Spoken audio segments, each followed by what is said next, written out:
राम हरे हरे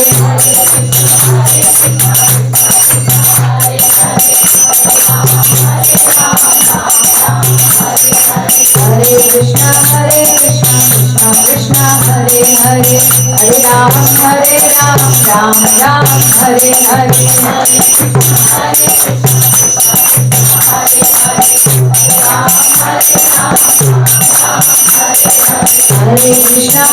कृष्णा कृष्णा कृष्णा हरे हरे हरे राम राम राम हरे हरे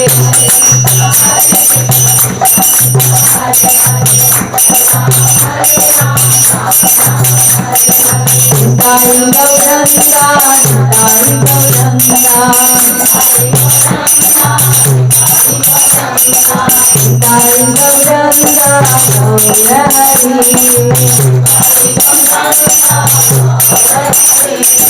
जय सच्चिदानंद गौरहरि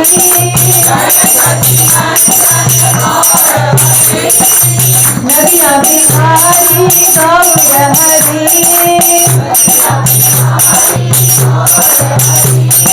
प्रेम अवतारी गौरहरि दया करो कृपा करो गौरहरि दया करो क्षमा करो गौरहरि मैं अपराधी गौरहरि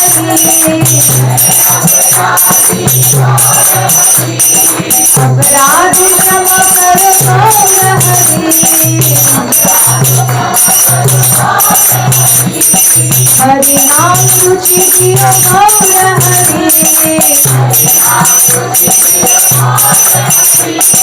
गौरा गौरा गौरा गौरहरि विष्णु प्रिय प्रार्थन गौरहरि सची माता प्रार्थन गौरहरि भक्त वृंद प्रार्थन गौरहरि गौरंगा गौरंगा गौरंगा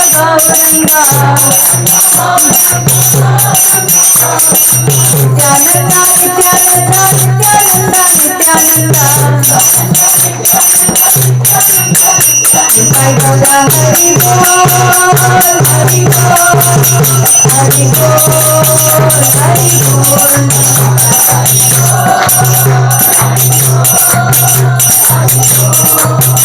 निताई गौरा हरि बोल हरि बोल हरि बोल हरि बोल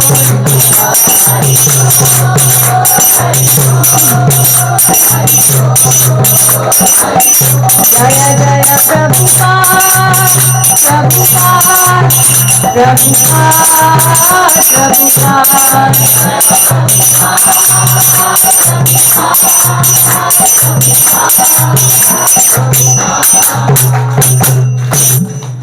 बोलो जगत गुरु शिला प्रभुपाद की श्री श्री राधा श्याम सुंदर भगवान की श्री श्री सीताराम लक्ष्मण हनुमान की श्री श्री नरसिंहदेव प्रहलाद महाराज की श्री श्री जगन्नाथ बलदेव सुभद्रा मैया की पंचतत्व गौर निताय भगवान की पूरी दिव्य गुरु परंपरा की पूरी दुनिया में सनातन धर्म का प्रचार करने वाले जगत गुरु शिला प्रभुपाद की श्री गुरु महाराज की आप सभी उपस्थित भक्त वृंद की हरे कृष्णा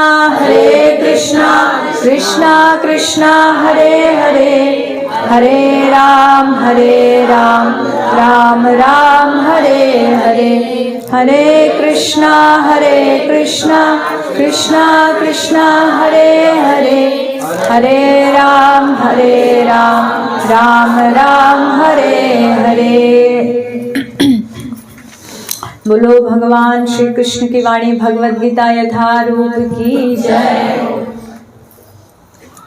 ॐ अज्ञानतिमिरान्धस्य ज्ञानाञ्जनशलाकया चक्षुरुन्मीलितं येन तस्मै श्रीगुरुवे नमः।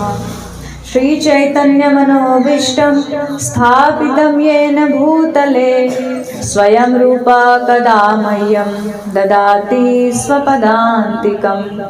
वन्देऽहं श्रीगुरुः श्रीयुतपदकमलं श्रीगुरुं वैष्णवांश्च श्रीरूपं साग्रजातं सहगण रघुनाथावृतं तं सजीवं सावधूतं सावधूतं परिजनसहितं श्रीकृष्ण चैतन्यदेवं श्रीराधा कृष्णपादान् सहगण ललिता श्रीविशाखान्वितांश्च।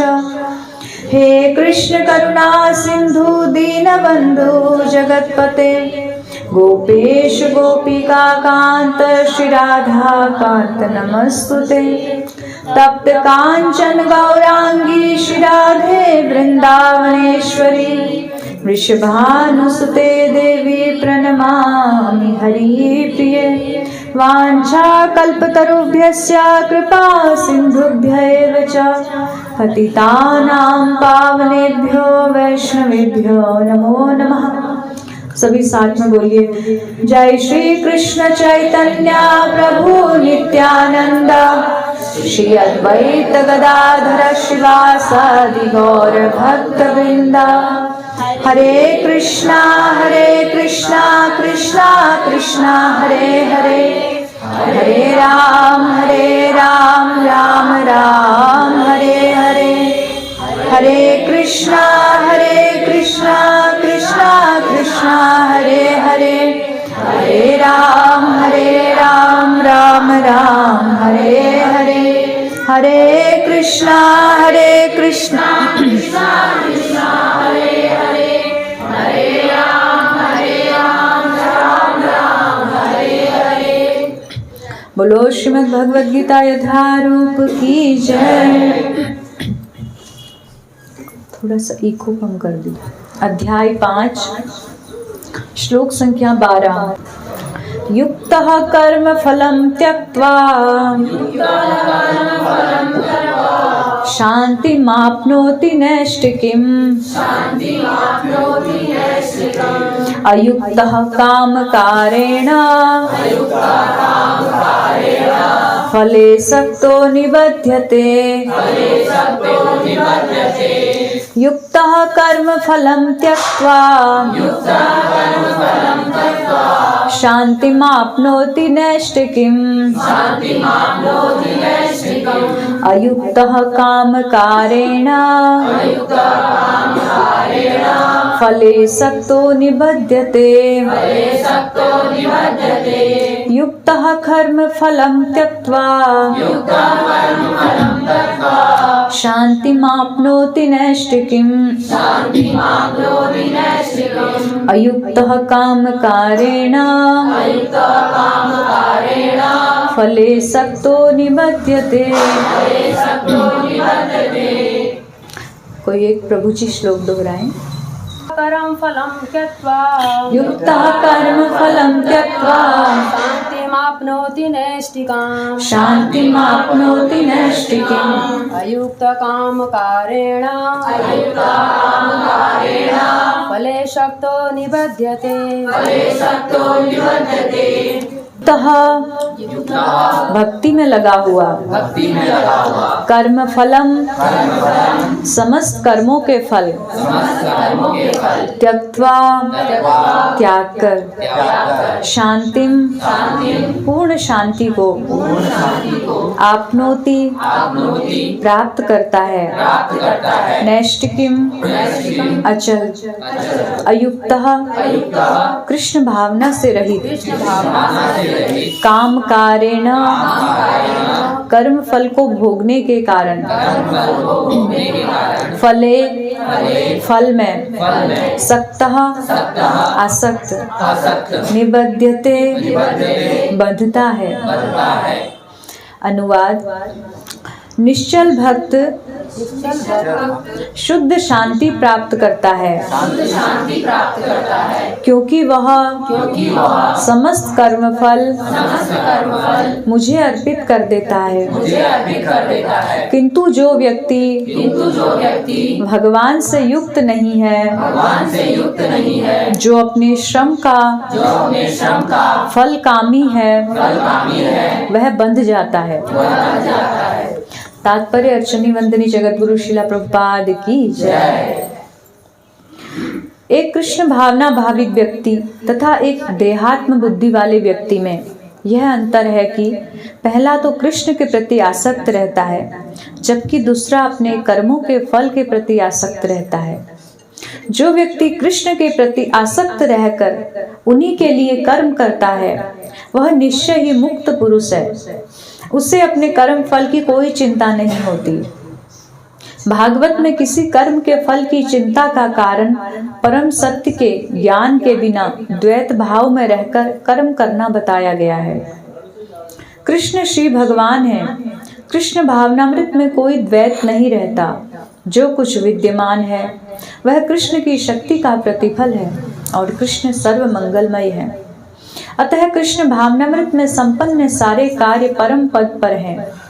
वे दिव्य होते हैं और उनका कोई भौतिक प्रभाव नहीं पड़ता।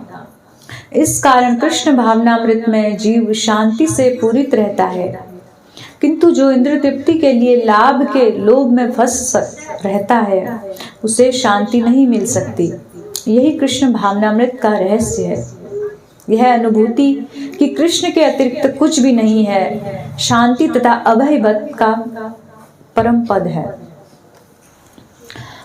बोलो जगत गुरु शिला प्रभुपाद की जय। गुरुवे गौरचंद्राय राधिकाय तदालय कृष्णाय कृष्ण भक्ताय तद भक्ताय नमो नमः। हरे कृष्णा। आप सभी का इस भगवत गीता की कक्षा में हार्दिक स्वागत है और अभिनंदन है। आप सब लोग कौन कौन लोग पहली बार आए हैं, जरा हाथ उठाएंगे। 1 4 लोग, 5 लोग।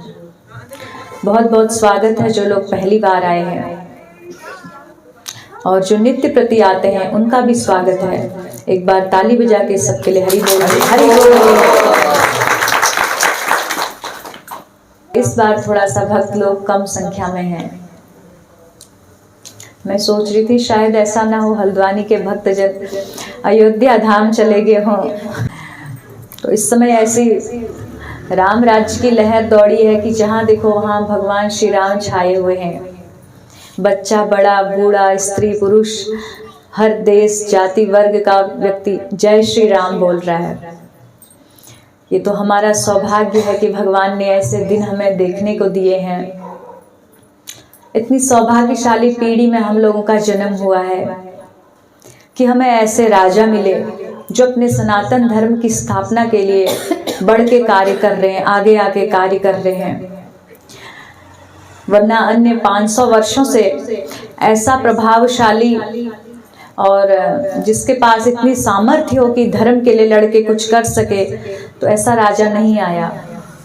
अगर 500 वर्ष के पूर्व में आया होता तो आज तक ये राम मंदिर बन चुका होता। तो निश्चय ही उन राम भक्तों का इतना बलिदान है, त्याग है, जिन्होंने अपने प्राणों को ऐसे दे दिया, कुछ समझा ही नहीं, प्राणों की गिनती नहीं समझी भगवान राम के लिए। वास्तव में वो भक्त बहुत महान है। हम सब उनके चरणों में, हमें उनकी धूल में प्रणाम करना चाहिए।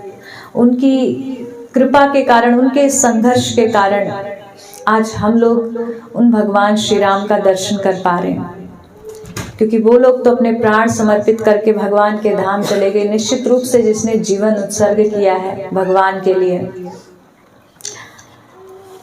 तो कहते हैं कि जैसा राजा होता है वैसी प्रजा होती है। तो भगवान ने हमारे लिए एक और ये अनुकूल पॉइंट हमारे इसमें जुड़ गया है। देखो हमारे समय में राजा इतना धर्मात्मा है, राजा का कार्य का 10वां अंश राजा के कर्म का प्रजा को मिलता है। जब राजा धर्मात्मा है तो उसका प्रभाव प्रजा पर पड़ता है कि प्रजा भी स्वाभाविक रूप से धर्म का पालन करने वाली हो जाती है। तो जिस तरह से कलिकाल है, हम ऐसी आशा नहीं कर सकते थे, इतना अच्छा समय हमें देखने को मिल रहा है। शायद भविष्य में ऐसा समय आए ना आए, कुछ कह नहीं सकते हैं। तो हमें भगवान के प्रति एक कृतज्ञता ये भी रखनी चाहिए कि आपने हमें ऐसे समय में जन्म दिया कि हम आपका दर्शन कर पाएंगे। और इतने सुंदर भगवान श्री राम हैं, आप सबने तो देखा ही होगा। मतलब ऐसे विग्रह दर्शन आज तक किए नहीं, ऐसा लगता है। बिल्कुल आंखें जैसे एकदम सजीव हैं, अभी देख रहे हैं और बोलेंगे, और स्माइल जैसे लगता है मूवमेंट करेगी अभी।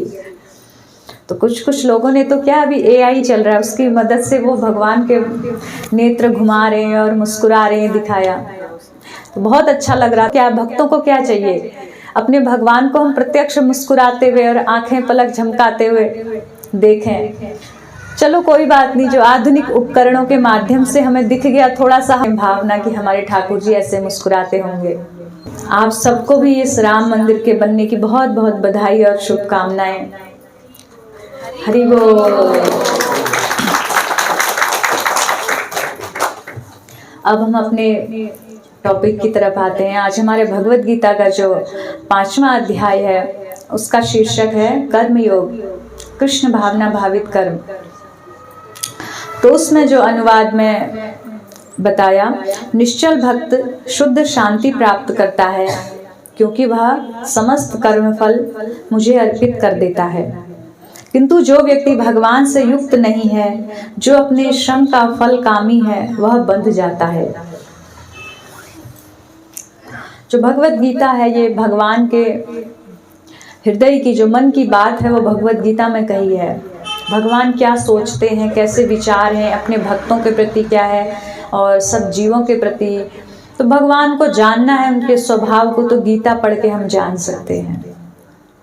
और श्रीमद् भागवतम पढ़ते हैं तो भगवान के साथ साथ जो उनके भक्तगण हैं, ध्रुव महाराज, प्रहलाद जी, पांडव हैं, द्रौपदी हैं, कुंती महारानी हैं, उन सब के क्या विचार हैं, उनका क्या चरित्र है, वो कैसे सोचते थे, भगवान के प्रति उनका क्या भाव था, वो हमें श्रीमद् भागवतम पढ़ के पता लगता है। तो जो गीता का ज्ञान है, भगवान ने स्वयं को जानने के लिए, और जब भगवान के स्वभाव को जानेंगे तो हम भगवान से प्रेम करेंगे। भगवान से अपने संबंध को जो भूल गया है, उसे हम दोबारा स्मरण कर सकेंगे। किसी व्यक्ति से प्रेम करने के लिए पहले उसका स्वभाव जानना जरूरी होता है। कोई हमारे सामने पहली बार आया, हमें उससे प्रेम नहीं हो जाता है। जब साथ में रहता है, हम उसका उठना बैठना, बोलना चालना या सोचने का ढंग, कैसे इसके विचार हैं, उन विचारों से प्रभावित होते हैं। तो इसलिए जब गीता पढ़ते हैं तो भगवान का स्वभाव पता लगता है, और साथ साथ में भगवान का प्रभाव भी। स्वभाव और प्रभाव विराट स्वरूप में भगवान ने दिखाया है, क्या शक्ति है भगवान की। जब दोनों पता लगता है तो हम प्रभाव सुन के भगवान के प्रति दैन्य हो जाते हैं, उनके प्रति दासत्व का भाव हृदय में आता है कि भगवान इतने विराट पुरुष हैं, तो उनके सामने एक नगण्य है, हम बहुत क्षुद्र जीव हैं। तो हमारे हृदय में विनम्रता आती है, तो उनको हम स्वामी मान के प्रणाम करते हैं। जब स्वभाव जानते हैं कि भगवान इतने भक्त वत्सल हैं, कह रहे हैं कि सब धर्मों को छोड़ के मेरे पास आओ, मैं तुम्हें सब पापों से मुक्त कर दूंगा, तो हमें लगता है कितने दयालु भी हैं। ऐसा नहीं, प्रभावशाली होने से व्यक्ति कई बार अहंकारी हो जाता है कि बड़ा प्रभाव है, लेकिन क्या करें, वो अहंकारी है तो उतना अच्छा नहीं लगता है। लेकिन साथ में भगवान बहुत कोमल हृदय के और बड़े दयालु करुणामयी भी हैं। जब दोनों चीज़ों का समन्वय भगवान के स्वभाव में देखते हैं तो हमारा मन भगवान की तरफ आकर्षित होता है। धीरे धीरे जब ये आकर्षण बढ़ता है तो यही आकर्षण प्रेम में परिवर्तित हो जाता है। तो भगवान ने गीता का ज्ञान दिया ताकि हम सभी जीव, जो ये मानव शरीर लेके यहाँ जन्म लिया है हमने, तो इसको एक कैसे इसको जीना है ताकि हम सुखपूर्वक शांतिपूर्वक अपना जीवन यापन कर सकें, ये गीता में भगवान ने बता दिया। तो गीता जो है एक मैनुअल के समान है। अगर उसके अनुसार इस जीवन, इस मनुष्य शरीर रूपी मशीन को हम ऑपरेट करते हैं तो ये ठीक ठीक चलती है। यदि इसके अनुसार नहीं करते हैं तो फिर 84 लाख योनियों के चक्र में हमें घूमना पड़ता है और अनादिकाल तक कष्ट भोगना पड़ता है। प्रमुख रूप से गीता में 5 विषयों पर चर्चा की गई है। कुछ लोगों ने गीता नहीं पढ़ी होगी, आप में से किस किस ने गीता पढ़ ली या पढ़ रहे हैं? पढ़ ली हो? 1 2 3 4 5 6, काफ़ी लोग हैं, काफ़ी भक्त हैं जो पढ़ते हैं। अच्छा, जिन्होंने हाथ नहीं उठाया इसका मतलब ना उन्होंने पढ़ी है ना अभी पढ़ रहे हैं। तो पहले तो उनसे प्रार्थना है कि आप आज से ही भगवत गीता का एक श्लोक पढ़ने का नियम लीजिए। तो भगवत गीता पढ़ेंगे तो आपके जीवन में ऐसे आपके रास्ते, जहां आप विषम परिस्थितियों में घिरे होंगे, तो आपको हमेशा आपकी बुद्धि आपको सही मार्ग का निर्देशन करेगी। ऐसी बुद्धि आपकी हो जाएगी शास्त्र पढ़ने से। स्वयं अर्जुन जो हैं, इतने ज्ञानी थे, इतने महान व्यक्ति, जब वो भी भ्रमित हुए तो भगवत गीता के ज्ञान से ही उनका जो दिशा खुली। तो हमें भी भगवत गीता पढ़नी आवश्यक है। तो इसमें मुख्य रूप से गीता में 5 चीजों का वर्णन हुआ है। पहला है आत्मा। आत्मा के विषय में भगवान ने जो दूसरा अध्याय है पूरा आत्मा के लिए बताया। नैनम छिन्दन्ति शस्त्राणि नैनम दहति पावको न चैनम क्लेदियं तापो न शोषयति मारुतः। ये जो आत्मा है मेरा अंश है, सनातन है, मेरे समान ही शाश्वत है। इसको ना मारा जा सकता है, ना काटा जा सकता है, ना पानी से भिगोया जा सकता है, ना अग्नि से जलाया जा सकता है। जिस प्रकार भगवान शाश्वत है उसी प्रकार जीवात्मा। जीवात्मा कौन है? जीवात्मा कौन है? जो हमारे अंदर है से उत्तर ये अच्छा, जो हम है। हाँ, हम शरीर नहीं है, यही बात तो सीखनी है। हम आत्मा है, शरीर तो इसका कवर है। हम आत्मा है, हम जीवात्मा है। ये शरीर इसके बाहर, हमारी जो असली पहचान है, हम कृष्ण के नित्य दास हैं, भगवान का अंश हैं। तो जो जीवात्मा का वर्णन हुआ है वो हम सब का वर्णन हुआ है। शरीर तो बदलता रहता है। आपको कोई पूछेंगे आप कौन है, आपका नाम क्या है? शिल्पा। तो और आपने क्या पहना है? सूट पहना है। मैं कहूंगी ये सूट है, तो आपको बुरा लगेगा कि नहीं लगेगा? तो आप तो शिल्पा हो, सूट तो नहीं हो ना। तो आप कल को जीन्स पहनोगे, हम ये थोड़ा कहेंगे जीन्स है। तो आप व्यक्ति शिल्पा हो लेकिन कपड़े बदलते जा रहे हो। तो कपड़ों से आपकी पहचान नहीं, शिल्पा से आपकी पहचान हो रही है संसार में। तो उसी प्रकार हम आत्मा से हमारी पहचान है। कपड़े तो कभी मनुष्य का, कभी स्त्री का, कभी पुरुष का, कभी पशु का, कभी पक्षी का, ये कपड़े बदल रहे हैं। कपड़ों की पहचान शाश्वत नहीं है, बदलते रहती है। तो जो आत्मा का वर्णन हुआ है, भगवान ने कहा ममे वांशो जीव लोके जीव भूतो सनातना, कि जीव जो है मेरा अंश है और सनातन है। पहला ये वर्णन। दूसरा क्या है? परमात्मा का। परमात्मा कौन है? भगवान श्री कृष्ण, जो आत्मा के स्वामी, परम आत्मा। तो उन्हें भगवान, परमात्मा, श्री कृष्ण आदि अन्य अन्य नामों से जानते हैं। तो जो परमात्मा है उसका भी वर्णन इसमें हुआ है। भगवान ने क्या कहा? मैं सर्व कारण कारण हूँ, सभी कारणों का कारण उद्गम मैं ही हूँ। और अपना प्रभाव भी भगवान ने बताया, मैं कौन हूँ? अहम सर्वस्य प्रभवो मत्तः सर्व प्रवर्तते इति मत्वा भजन्ते माम बुधा भाव समन्विता। कि ये संपूर्ण जो भौतिक और आध्यात्मिक जो भी उत्पन्न होता है उसका उद्गम कौन है? भगवान है। तो हम सभी का उद्गम भी भगवान ही है। दूसरा परमात्मा का वर्णन। आत्मा, परमात्मा। तीसरा काल, जो समय है, काल है, इसका वर्णन है। चौथा प्रकृति, ये जो भौतिक प्रकृति जिसमें हम रह रहे हैं, जो ये हम सब कुछ कार्य कर रहे हैं इस प्रकृति के अंदर, प्रकृति के 3 गुणों के अनुसार इस प्रकृति का। और 5वां विषय है भगवत गीता का कर्म। इन 5 विषयों पर चर्चा हुई। जो आज का हमारा अध्याय है वो कर्म योग, कृष्ण भावना भावित कर्म, इस पर चर्चा करेंगे। तो जो 4 चीजें हैं, आत्मा, परमात्मा, काल और प्रकृति, ये 4 जो हैं ये हमारे नियंत्रण में नहीं है। ये पूर्णतः भगवान के नियंत्रण में है। ये अपना जो भी कार्य करेंगे उसमें हम कुछ भी फेरबदल नहीं कर सकते। हमारी सामर्थ्य वहां काम नहीं करती है। तो इन 4 में जो भी होगा या जो हो रहा है उसके लिए हम नियंत्रित हैं, हम उसको भोगने के लिए वशीभूत हैं, कुछ नहीं कर सकते। लेकिन जो 5वां चीज है कर्म, उसमें बदलाव हम कर सकते हैं। तो जो कर्म की चर्चा यहाँ पर कर रहे हैं, हमारे पास एक ही ऑप्शन है कि हम कर्म बदल के पूरा हम अपना जीवन का, अपने 84 लाख योनियों का सब चैप्टर बंद भी कर सकते हैं, खत्म भी कर सकते हैं और शुरू भी कर सकते हैं। तो गलती कहाँ पर होती है? जो 4 चीजें हैं प्रकृति के अधीन होके हमें कार्य करते हैं, रजोगुण, तमोगुण, सतोगुण के। हम चाहते हैं इस प्रकृति को नियंत्रित करें, तो हम उस चीज को नियंत्रित करने का प्रयास करते हैं जो हमारे वश में नहीं है, जो सिर्फ भगवान के वश में है। तो यहाँ से समस्या उत्पन्न होती है, हमें परेशानी होती है। हम चाहते हैं ऐसा हो रहा है, इसको हम ऐसे नियंत्रित करें, ये परिस्थिति क्यों आई, बाहर की परिस्थितियां वो तो आएंगी, वो प्रकृति का गुण है, वो हमारे हाथ में नहीं है। तो प्रत्येक व्यक्ति क्या चाहता है हम में से कि इस आने वाली जो प्रकृति के अनुसार जो परिस्थितियां आ रही उसको बदल दें। तो वो हमारे वश में नहीं होती है, तो फिर व्यक्ति परेशान होता है, दुखी होता है, रोता है। बुद्धिमानी इसमें है कि जो आपके वश में नहीं है, वो 4 चीजें वश में नहीं है, तो उसको नहीं बदलो, उसका प्रयास ही नहीं करो, प्रयास आपका व्यर्थ जाएगा। प्रयास वहां पर करिए जहां आप जो चीज आपके वश में है। वो क्या है? कर्म। कर्म करना हमारे वश में है, हमारी चॉइस है। अगर हम अच्छे कर्म करेंगे तो हमें उसका अच्छा फल मिलेगा, यदि बुरे कर्म करेंगे तो बुरा फल मिलेगा। हम क्या करते हैं? कर्मों को तो बदलते नहीं है, जो हमारे वश में था, जो नहीं वश में था उसके फल को बदलने में लगे रहते हो। फल बदलता नहीं है, फिर हम दुखी होते हैं। तो जो हम सुखी जीवन बिताना चाहते हैं, शाश्वत रूप से शांति चाहते हैं, उसका रहस्य कर्म पर निर्धारित करता है। कर्म के आधार पर ही किसी व्यक्ति की पहचान होती है, कौन महात्मा है, कौन दुरात्मा है, और कौन पाप करता है, कौन पुण्य करता है। यदि पाप करेंगे तो दुख भोगना पड़ेगा, पुण्य करेंगे तो सुख भोगना पड़ेगा।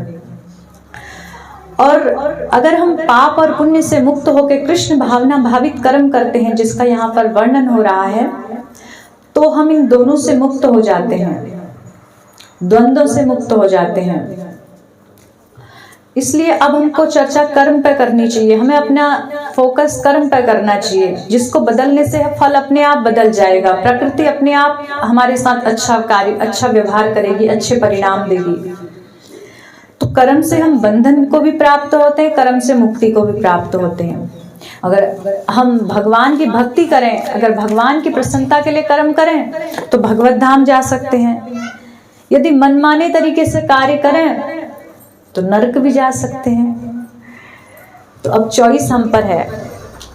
जैसे कई बार व्यक्ति कहते हैं कि जो होना था भाग्य में वो तो होके रहेगा, हमारे हाथ में क्या है। कहते हैं ऐसा, मानते नहीं है। देखो, जो होना था, जो चीजें वो तो होती रहेंगी, लेकिन कुछ छूट भगवान ने हमें दे रखी है। उदाहरण के लिए, गाय को आपने खूंटे पर बांधा है, उसके मालिक ने गाय को बांधा तो है, लेकिन गाय जहां तक उसकी रस्सी जितनी लंबी छोड़ी है, उतनी रस्सी तक गाय के पास स्वतंत्रता है। वो इधर आए, उधर आए, गोल घूमे, कुछ भी करे। हालांकि वो प्रकृति के नियंत्रण में, हालांकि मालिक के नियंत्रण में है गाय, लेकिन कुछ छूट भी है उसके पास। उसी तरह हालांकि हम प्रकृति के नियंत्रण में, हम कुछ कर नहीं सकते, लेकिन कुछ छूट भी है हमारे पास, जो कर्म करने की छूट है। जो बंधन है वो 4 चीजों का, जो 4 चीजों पर हम बदलाव नहीं कर सकते। जो 5वां कर्म रूपी, जो 5वां हमारे पास ऑप्शन है, उसमें हम बदलाव कर सकते हैं। वो हमारे पास खुली रस्सी के समान है। तो जब हम उन कर्मों को सुधारते हैं, कर्मों के प्रति बहुत केयरफुल होते हैं, बहुत सावधान होते हैं, तो हमारे फल स्वाभाविक रूप से अच्छे आने लगते हैं। बहुत बार लोग ऐसा प्रश्न करते हैं कि हम अच्छे लोगों के साथ बुरा क्यों होता है, हम तो बहुत अच्छे हैं, हमारे साथ बुरा हो रहा है। ये आम प्रश्न है, हर तीसरा व्यक्ति ये प्रश्न करता है।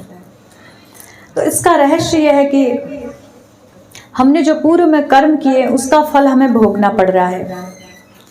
आपने खेती लगा दी, अब उसका फल आ गया है, तो अब आप कह रहे हो कि आपने गेहूं की खेती की, अब जब फल आ गया, गेहूं लग गई, बालियां, आप कह रहे हो नहीं हमें धान चाहिए था। अब तो आपको गेहूं काटना पड़ेगा, क्योंकि आप लगा चुके हो।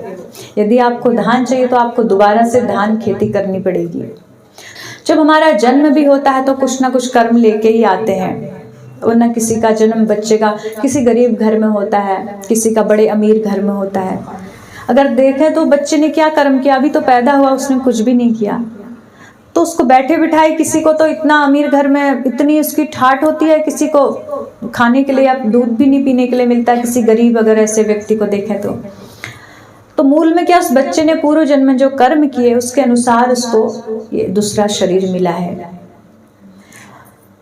तो ये जो कर्म है, आज हम कुछ क्रिया कर रहे हैं तो उसकी प्रतिक्रिया कल निश्चित रूप से आएगी। आज हम किसी को दुख दे रहे हैं, किसी कोई पाप कर रहे हैं, किसी के प्रति हम ईर्ष्या द्वेष रख रहे हैं, तो वो घूम के हमारे पास फिर आएगा, निश्चित रूप से जानना चाहिए।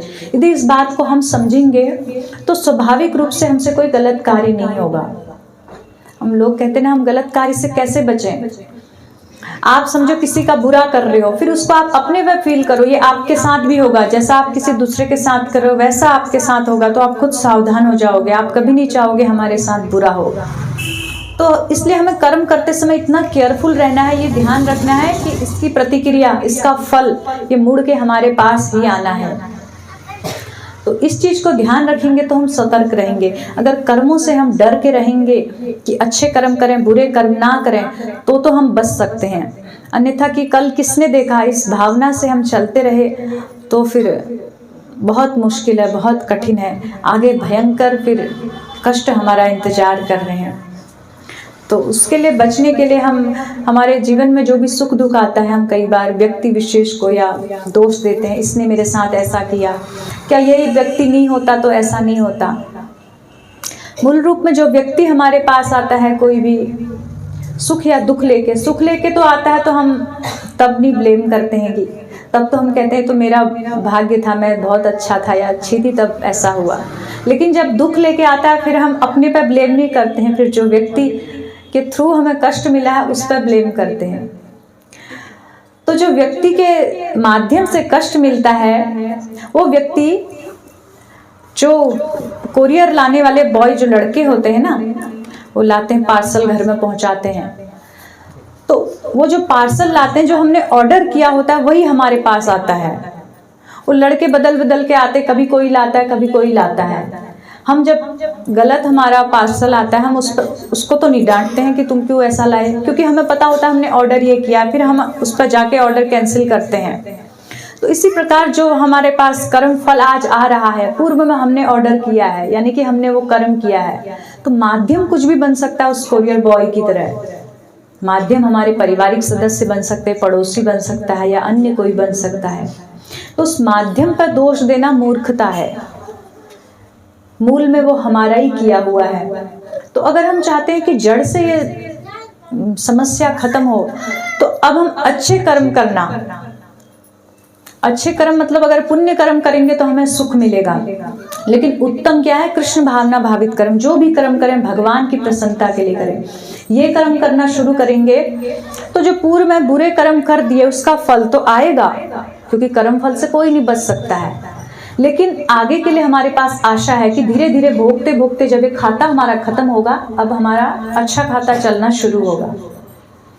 जैसे उदाहरण के लिए, जैसे आपने एक बहुत बड़े ड्रम में, काफी बड़ा ड्रम है, उसमें आपने कुछ रख दिया, चावल रख दिए मान लीजिए, तो आप हर साल फसल पैदा कर रहे हैं, तो बढ़िया बढ़िया चावल आप उसमें डालते जा रहे हैं ऊपर से। लेकिन जब आप भोजन पकाने जाते हैं तो जब नीचे से आप वो होल खोलते हैं, जब वहां से आप चावल निकालते हैं, तो मान लो आपने जो 5 साल पहले खेती की थी, 5 साल या 3 साल पहले, उसके चावल बड़े खराब थे तो वो नीचे दबे हुए थे। आपने इस साल बहुत अच्छी खेती की है, वो चावल आपने डाले लेकिन वो ऊपर से हैं। जब आप चावल निकालोगे तो पहले नीचे वाले आएंगे, तो आपको वो बुरे चावल खाने पड़ेंगे। आपको पता है मैंने अच्छे वाले लगाए पिछले साल, लेकिन अभी उसकी बारी आने में समय है, तो पहले बुरे वाले खत्म करोगे, धीरे धीरे फिर वो अच्छे वाले आने शुरू होंगे। इसी प्रकार हमारे कर्म भी, भक्त का स्वभाव ये होता है कि जब पूर्व कर्म आते हैं उस पर, या तो वो उसको ये समझता है कि मेरा प्रारब्ध नाश हो रहा है, मेरे पाप धुल रहे हैं, तो खुश होता है कि अच्छा ये पाप खत्म हो जाएंगे तो नर्क जाके कौन भोगे, यही भोग लेंगे, तो ये सोचता है। या फिर भगवान कृपा करके मुझे शुद्ध कर रहे हैं, मुझे दिखाना चाह रहे हैं कि संसार कष्टदायी है, ये दुखालय है, यहाँ दुख है, ये एहसास कराना चाह रहे हैं, क्योंकि बिना दुख के वैराग्य नहीं आता है। बड़े सुखपूर्वक आप आलीशान मकान में बैठे रहेंगे, 24 घंटे आपके दास दासी नौकर नौकरानी लगे हैं, सब बैठे बैठाए खाना मिल रहा है, आपका तो मन लग जाएगा वहाँ। आप किस लिए आए हो, मनुष्य शरीर किस लिए मिला है कि संसार से अपना मन हटा के भगवान में लगाना है। तो जब तक वैराग्य नहीं होगा कि ये संसार में दुख है, ये एहसास नहीं होगा तो हमारा इस संसार से मन हटेगा नहीं।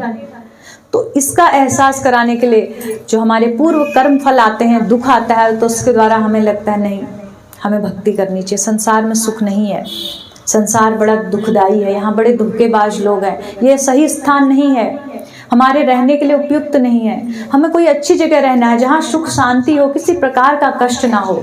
जब ये भावना आएगी तो हम खोजेंगे वो स्थान कौन सा है। जब वो स्थान खोजेंगे तो हमें भगवत गीता के द्वारा पता लगेगा कि वो स्थान कौन सा है। न तद्भास्यते सूर्यो न शशांको न पावको यद गत्वा निवर्तन्ते तद धामम परमम। भगवान ने बोला वो स्थान मेरा धाम है जहाँ सूर्य चंद्र की रोशनी नहीं होती है, जहाँ जाके एक बार व्यक्ति नीचे नहीं आता है, एक बार उस धाम में चले जाएं। तो इसलिए ये भक्त जो उसके पूर्व कर्म आते हैं उनको एक सकारात्मक सोच के साथ झेलता है। श्रीमद् भागवतम के 10वें स्कंद के 14वें अध्याय में ब्रह्मा जी जहाँ भगवान की स्तुति करते हैं, वहाँ पर एक श्लोक ब्रह्मा जी ने कहा है कि भगवान के भक्त कैसे होते हैं, अपना जीवन यापन कैसे करते हैं, पूरा जीवन। तत्ते अनुकंपाम सुसमीक्षमानो भुंजान एवात्म कृतम विपाकम हृदवाक वपुर भी विदधन नमस्ते जीवेत यो मुक्ति पदे सदाई भाग। कि तत्ते अनुकंपाम सुसमीक्षमाना, वो अपना जीवन भक्त लोग भगवान की कृपा की प्रतीक्षा करते करते पूरा जीवन बिता देते हैं। भगवान की सेवा करेंगे, भक्ति में अपना जीवन बिताएंगे और प्रतीक्षा करते रहेंगे कि अब तो कृपा होगी, कभी तो कृपा होगी। ये भक्त का स्वभाव होता है। और जो पूर्व कर्म उस पर दुख या प्रारब्ध आ रहा है, उस समय ब्लेम नहीं करते हैं कि मैं इतनी भक्ति कर रहा था ठाकुर जी, आपको तो मुझे सुख देना चाहिए था। वहां पर क्या सोचते हैं, ये मेरे किए हुए पापों का ही दंड है जिसको मैं भोग रहा हूँ। तो उसको शांत होके भोगते हैं और करते क्या है, हृदवाक वपुर भी, हृदय से, वाणी से और वपु से, शरीर से भगवान को धन्यवाद करते हैं, प्रणाम करते हैं और अपने कर्म फलों को चुपचाप भोगते जाते हैं। क्योंकि उनको पता लग जाता है कि कर्म भोग लूंगा तो मैं शुद्ध हो जाऊंगा, क्योंकि अभी तो मैं सही कृष्ण भावना भावित कर्म कर रहा हूँ, तो कोई चिंता नहीं रहती भक्त को। तो इसलिए भक्त के लिए जो प्रभुपाद जी ने यहाँ पर कहा है, जो इंद्र तृप्ति में लगा रहता है उसे कभी शांति नहीं मिल सकती है। शांति किसको मिलती है, जो भगवान की भक्ति करता है, वही शाश्वत रूप से शांति को प्राप्त होता है। तो ये जो कर्म फल हैं वो हमारा पीछा कभी नहीं छोड़ते हैं। हजारों गायों के झुंड में जैसे बछड़ा अपनी माँ के पास चला जाता है, हम बहुत सारे लोग होंगे, 100 लोग, 1000 लोग एकत्र हैं, उसमें से यदि एक का कर्म फल ऐसा है कि उसके सर पर बिजली गिरनी है तो किसी बगल वाले के नहीं गिरेगी, उसी के सर पर गिरेगी। यदि उसका कर्म फल ऐसा है तो इससे बचने का कोई रास्ता नहीं है। हम तो सामान्य जीव हैं। भगवान के शुद्ध भक्त जो 12 महाजनों में से एक स्वयं भीष्म पितामह है, उन्हें भी एक कर्म फल भोगना पड़ा है। भीष्म पितामह ने इतने महान थे, वो नैष्ठिक ब्रह्मचारी थे, गंगा देवी जो भगवान के चरणोदक है उनके पुत्र थे। उसके बाद भी जब उनको बाणों की शैया पर लेटना पड़ा, अपार कष्ट हुआ। इतने बाण उनके शरीर पर, जितने रोम होते हैं उतने उनके बाण लगे थे शरीर पर। उसके बाद भी वो कष्ट भोगते रहे। बस उन्होंने ये देखा, उनके पास इतनी क्षमता थी कि अपने पूर्व जीवन में वो देख सकते थे कि 100 जन्म तक मैंने कोई पाप नहीं किया, लेकिन फिर भी मुझे दंड कैसे मिला। भगवान ने क्या कहा, आपने 101 जन्म पूर्व जो पाप किया उसका दंड मिल रहा है। यानी कि ऐसा भी नहीं कि हमने पिछला जन्म, हमारा खाता अनादिकाल से चल रहा है कर्मों का, सुख व दुख, पाप व पुण्य का। तो कब कौन सा आएगा हमें नहीं पता है। 100 जन्म पूर्व का भी आ सकता है और पिछले जन्म का भी आ सकता है, कुछ इसी जन्म का भी। कई लोगों को होता है कोई बड़ा जघन्य कार्य कर दें, कहते हैं जो बहुत बड़ा महापाप कर देते हैं, तो उसका 3 दिन, 3 पक्ष, 3 मास या 3 वर्ष में उसका फल आ जाता है जल्दी, यदि बहुत बड़ा पाप कर दें।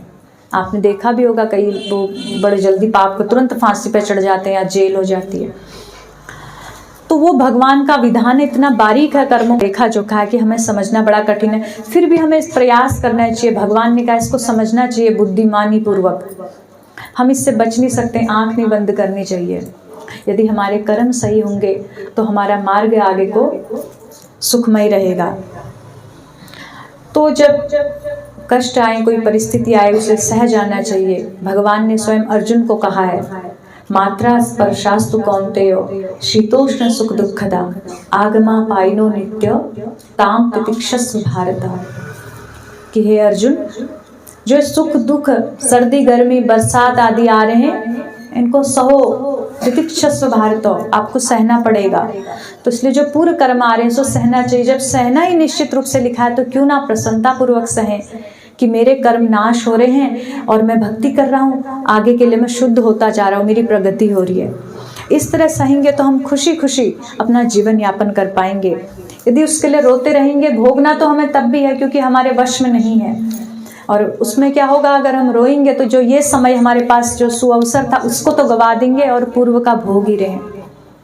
तो इसलिए आगे के मार्ग को सही करने के लिए हमें कृष्ण भावना भावित करनी चाहिए। प्रभुपाद जी ने इतना सरल तरीके से सारे कार्यों को हमारे लिए रख दिया कि कोई भी व्यक्ति भक्ति करते हुए भी कैसे सामाजिक दायित्वों को भी निभा सकता है। जो जैसे एक भक्त कार्य करता है वैसे बाहर का व्यक्ति भी कार्य करता है, देखने में ऐसा लगता है। लेकिन जो भक्त की मानसिकता होती है वो होती कृष्ण की प्रसन्नता के लिए करने हैं, तो वो क्या हो जाता है, कृष्ण भावना भावित कर्म हो जाता है। वो उसको ना पुण्य देगा ना पाप देगा, वो भगवत धाम जाएगा। लेकिन जब हम कार्य करते हैं लेकिन अपने लिए करते हैं, मेरे परिवार के लिए, मेरे बच्चों के लिए, मैं की जो भावना करते हैं, तो उस बंधन में हम बंधते जाते हैं। तो उसमें जो पाप होता है उसका पाप भी भुगतना पड़ता है, जो पुण्य होगा पुण्य के रूप में उसको सुख या दुख दोनों भोगने पड़ेंगे। तो क्यों ना सुख दुख से मुक्त होने का कार्य करें, हम भगवत धाम जाने का प्रयास करें। तो भगवान ने जो भगवत गीता है इसमें हर तरह से बताया गया है कि कैसे आप अपने इस मनुष्य शरीर रूपी जो भगवान ने एक सुअवसर दिया है, इसमें अपना मार्ग प्रशस्त करो और मेरे तक वापस लौट के आओ।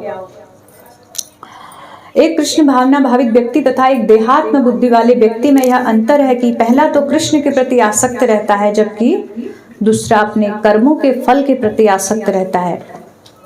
जो व्यक्ति कृष्ण के प्रति आसक्त रहकर उन्हीं के लिए कर्म करता है वह निश्चय ही मुक्त पुरुष है। तो जब हमको ये समझ आ गई कि कर्म ही नींव है हमारे जीवन की, तो हमें कर्मों के प्रति बहुत सावधान रहना चाहिए, लापरवाही नहीं रखनी चाहिए कि आज हम किसी जीव के प्रति हिंसा कर रहे हैं, अपने थोड़े से जिह्वा के लोभ के लिए किसी को कष्ट देके मांसाहार आदि कर रहे हैं। कल को हमें वो भोगना पड़ेगा, कल को हमारा शरीर काटा जाएगा और वो जीव ग्रहण करेगा हमें, क्योंकि हमने एक्शन किया तो उसका रिएक्शन आएगा। तो हम सोचते आंख बंद कर लेने से नहीं बचा जाएगा, तो हमें बहुत केयरफुल रहना चाहिए। चींटी को भी कष्ट नहीं देना चाहिए। भक्त का स्वभाव ऐसा होता है कि यदि चींटी भी उससे मर जाए उसके प्रति भी क्षमा मांगता है। तो बड़े बड़े पाप करने की तो बात बहुत दूर रही। तो तीनों गुणों के अधीन रह के व्यक्ति अलग अलग कार्य करता है। कोई सतोगुण में कार्य करता है तो पुण्यवान कार्य करेगा, कोई रजोगुण में करता है तो अपनी इंद्र तृप्ति के लिए, कोई तमोगुण में कार्य करता है तो उसको नरक की प्राप्ति होती है। जो भी पाप कर्म होते हैं वो तमोगुण के अधीन होके होते हैं। जो भक्ति भगवान की प्रसन्नता के लिए करते हैं ये शुद्ध सतोगुण, रजोगुण, तमोगुण और सतोगुण से ऊपर का कार्य होता है। जैसे आप अभी कथा सुन रहे हैं तो ये कौन से गुण में कार्य हो रहा है? शुद्ध सतोगुण में हो रहा है। क्योंकि जब भगवान का नाम जप करते हैं तो भगवान का नाम और भगवान में फर्क नहीं है। अभिन्नत्व नाम नामिनो, तो भगवान तीनों गुणों से परे है, उनका नाम भी तीनों गुणों से परे है। जब उस नाम को हम लेते हैं तो लेने वाला भी तीनों गुणों से परे होते जाता है। तो श्रीमद् भागवतम में जहाँ पर श्रील सुखदेव गोस्वामी ने इन कर्मों के रहस्य के विषय में परीक्षित महाराज को बताया कि कैसे आप कर्मों का प्रायश्चित करो, कैसे आप सतोगुणी कर्म करो। तो परीक्षित महाराज ने वहां पर एक प्रश्न पूछा कि हम अच्छे कर्म करेंगे, बाद में पुण्य मिलेंगे, फिर पुण्य भोगने के लिए यहाँ जन्म लेना पड़ेगा। तो बार बार फिर हम पुण्य भोगने के लिए जन्म लिया तो फिर कुछ ना कुछ पाप हमसे हो जाएंगे, तो ये चक्र कैसे मिटेगा? इसका कोई रास्ता बताइए, इसको जड़ से खत्म करें। जो आप ये बता रहे हैं तो ऐसा हो गया जैसे उदाहरण दिया वहां पर कि जैसे बांस के पेड़ लगाए हैं तो उसको काट दिया, जड़ से काट दिया, लेकिन जब बरसात आती है, मौसम ठीक होता है, तो उसमें जब जल पड़ता है तो वही जो जड़ें हैं वहां से पौधे, मतलब उसमें से हरियाली शुरू हो जाती है, जड़ फिर से पैदा होनी शुरू हो जाती है। तो ऐसा किस तरह चलता रहेगा? तो जो हमारे सतोगुणी, रजोगुण और तमोगुण में, सतोगुण में भी कार्य करते हैं तो थोड़ी देर के लिए हमें लगता है हमने पुण्य किया, लेकिन हमारा माहौल, हमें अगर गलत संग मिल गया, ऐसा प्रतिकूल परिस्थिति मिल गई तो हम फिर डगमगा सकते हैं। जैसे अजामिल के साथ हुआ, वो ब्राह्मण था, बढ़िया कर्म करता था, सतोगुण में कार्य कर रहा था, लेकिन जैसे उसने एक वैश्या को देखा तो उसका मन दूषित हो गया और वो भी उस कर्मों में लग गया। लेकिन भक्त के साथ ऐसा नहीं होता है। तो इसलिए सुखदेव गोस्वामी ने कहा, यदि आप कर्म फलों से पूर्णतः मुक्त होना चाहते हो तो उसका रास्ता क्या है? इति षोडशकम नामना कली कलमश नाशनम। जो 16 नाम और 32 अक्षरों वाला ये महामंत्र है, जब इसको हम जपते हैं तो कलयुग के कलमश का नाश कर देता है।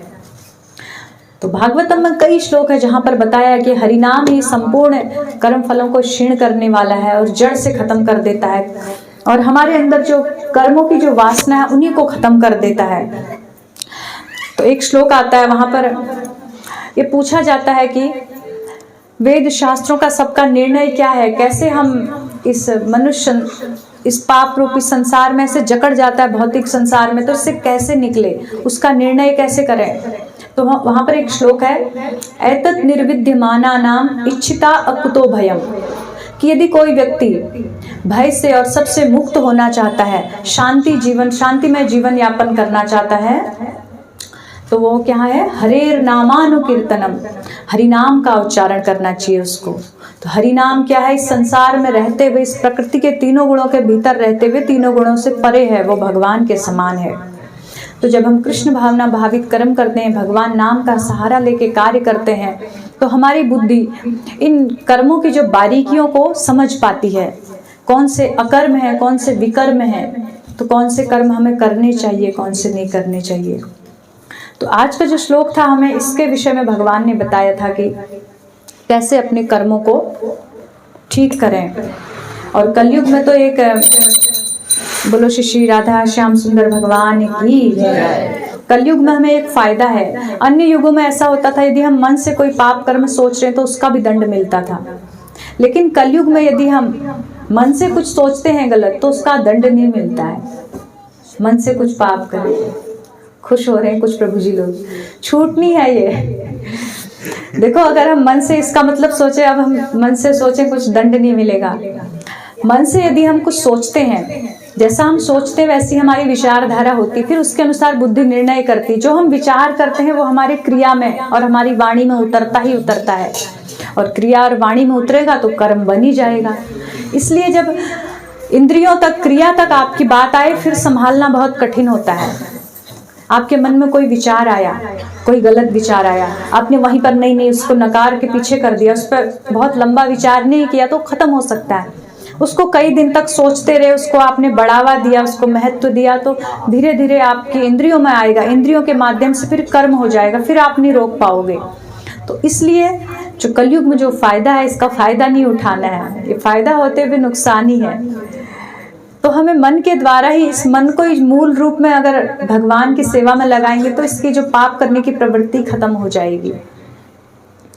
तो इसलिए कृष्ण भावना भावित कर्म करना सार है। आज के जो श्लोक से हमने समझा, प्रभुपाद जी कह रहे जो शांतिमय जीवन चाहता है, सुख चाहता है, उसको कृष्ण की प्रसन्नता के लिए कर्म करे, और ऐसे कर्मों के प्रति सावधान रहे जिसका उसको प्रतिक्रिया, उसका रिएक्शन उसको झेलना पड़े। हमेशा याद रखे जो मैं कर रहा हूँ इसका दंड तैयार खड़ा है।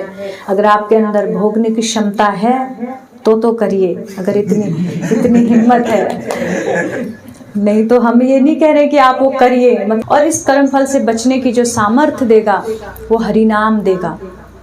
यदि हरिनाम नहीं जप रहे, हमें बात बहुत समझ आ गई, तो हम उसको क्रिया में नहीं कर पाएंगे। हम समझ गए कर्म फल ऐसा, लेकिन काम करते समय हम वही कर जाएंगे। जो काम अच्छे कार्य करने की, जो कृष्ण भावना भावित करने की जो क्षमता देता है, हरिनाम पावर देता है।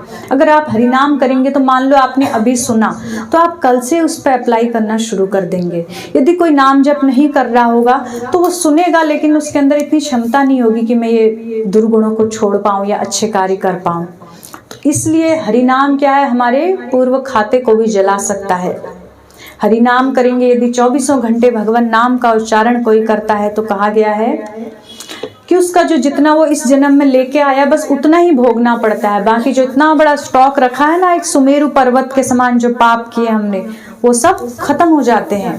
और किसी कार्य में ऐसी क्षमता नहीं, किसी शास्त्र वेद पुराण आप छान के देख लो कि जड़ से खत्म करें हमारे प्रारब्ध को। जो हम लेके आए हैं प्रारब्ध, एक जन्म में जो सुख दुख, बस उतना भोगना पड़ेगा। फिर आगे के लिए हमारा रास्ता साफ है, सुखपूर्वक है। तो इसलिए अगर हम हरि नाम करते हैं तो नरक की यातनाओं से बच सकते हैं और भगवत धाम जा सकते हैं। शास्त्रों में वर्णन किया, यदि किसी के पास जिह्वा है उसके बाद भी वो नरक जा रहा है तो ये महान आश्चर्य है। बड़े बड़े ऋषि मुनियों ने कहा कि कलिकाल में केवल हरिनाम लेने से व्यक्ति भगवत धाम जा सकता है। वो भी 60-70 वर्ष की आयु है, छोटी सी आयु है। उस आयु में अगर वो हरिनाम लेता है तो समस्त पूर्व खाते को जला के भस्म करता है और आगे भगवत धाम जाता है। इतनी उसके पास मतलब ऐसा सुअवसर होने के बाद भी यदि वो नरक जा रहा है तो ऋषि मुनियों ने कहा आश्चर्य, महा आश्चर्य है ये।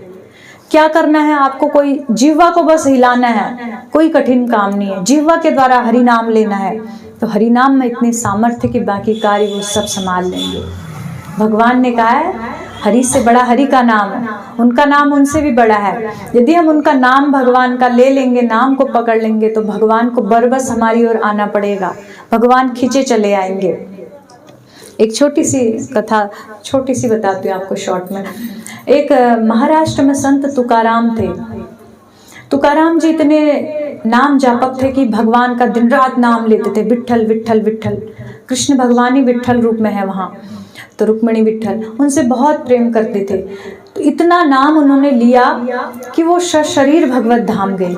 तो जो उनकी पत्नी थी वो हरिनाम नहीं लेती थी, भक्ति नहीं करती थी, बहुत नाराज होती थी तुकाराम जी से कि क्या आप दिन रात विट्ठल विट्ठल करते हो, अपने परिवार का पालन पोषण करो, बच्चे पालो, सब कार्य करो। लेकिन वो अपने पति के प्रति बहुत श्रद्धावान थी। पूर्व की सभी स्त्रियां बड़ी महान होती थी, चाहे वो कुछ ना भी करें, पतिव्रता जरूर होती थी, ये महानता थी उसमें। तो वो पतिव्रता थी। तो तुकाराम जी भजन में इतने लीन रहते थे कि भगवान नाम जपते जपते कहाँ किस दिशा में जा रहे उनको कुछ ध्यान नहीं रहता था। तो उनकी पत्नी उनके लिए खाना लेके दोपहर में जब भोजन बनाती थी तो पति को खाना देने जाती थी, कहीं खेत में हो या जहां भी हो। तो उसने एक बार अपने पति को बोला, मैं परेशान हो जाती हूँ आपको ढूंढते ढूंढते, मैं खाना लेके जाती हूँ, घर से निकलती हूँ, मुझे पता नहीं चलता आप किस ओर गए हो। कह के जाते मैं यहाँ जाऊंगा, लेकिन नाम जपते जपते कहीं किसी मन लग गया, किसी पेड़ के नीचे बैठ गए, वहीं बैठे रह जाते थे, वहां तक पहुंचते नहीं थे जहाँ जाना। तो पत्नी बड़ी नाराज हुई, ने बोला मुझे कुछ रास्ता बताओ, आप कहाँ गए, मुझे कैसे पता लगे।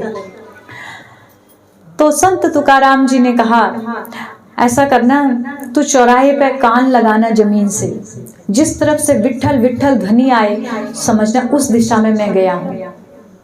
उन्होंने इतना भगवान का नाम जप किया कि जिस भूमि में वो चरण रखते थे वो भूमि विट्ठल विट्ठल बोलने लगती थी। तो वो कान लगा के पत्नी उनकी उस दिशा में जाती थी उनको भोजन देने के लिए।